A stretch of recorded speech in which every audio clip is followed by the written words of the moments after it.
লাঠিতে বাইরে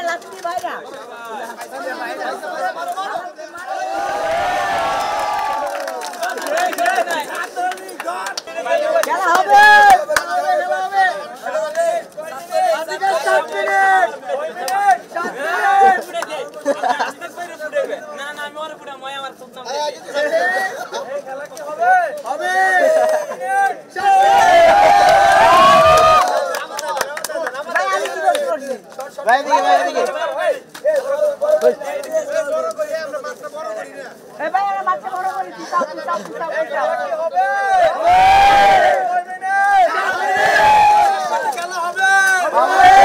আমাদেরকে অনেকে বলে কিংস পার্টি, আমরা কিংস পার্টি না, আমরা kings maker. Yes yes yes, আপনি হচ্ছেন কিংস মেকার। এখন আপনি যে রাজা বানাইছেন, ওই রাজার সাথে আপনার দেখা করার জন্য শিডিউল নিতে হবে, এটা করতে হবে সেটা করতে হবে। এগুলা ভাই, এগুলা এই আলাপ হচ্ছে ওই মানে ব্যুরোক্রেটিক আলাপ, আমরা ওই আলাপে যাইতে চাই না। কিন্তু বাস্তবতা যেটা, সেটা হচ্ছে যে উপদেষ্টাদের মধ্যে একজন, যিনি শারমিন মুর্শিদি আপা, উনি বিদেশে। আসিফ, উনি ঢাকার বাইরে আছেন। নাহিদ, উনিও হচ্ছেন, আমি যতটা জানি এখনো ঢাকায় এসে পৌঁছান নাই, ঢাকার বাইরে আছেন।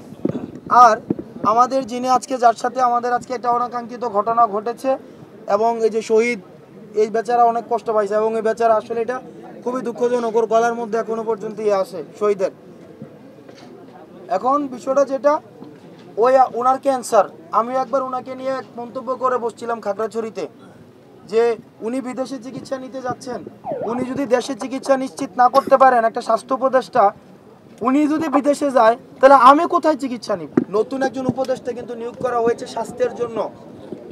ওনার নাম হচ্ছে ডক্টর সাইদুর রহমান। উনি হচ্ছেন ডক্টর সাইদুর রহমান খসরু। উনি পিজি হসপিটালের উনি ভিসি ছিলেন, অর্থাৎ উনি ডাক্তার, উনি অভিজ্ঞতা সম্পন্ন মানুষ।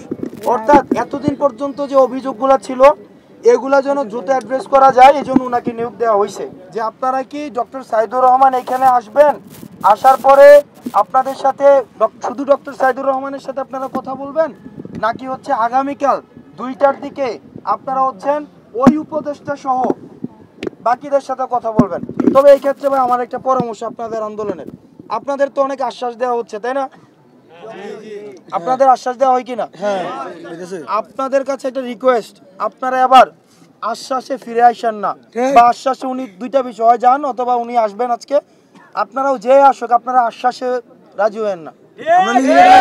আপনারা যেটা করবেন, উনারা অন্তত মানে ভাই লিখিত কাগজ, যেটা মানে যে কোনো ফরম্যাটে, আমি লিখিতর কথা বলতেছি, এটা হইতে পারে, অর্থাৎ আমি বলছি ডকুমেন্ট যেন থাকে, এটা ডকুমেন্ট হইতে হবে।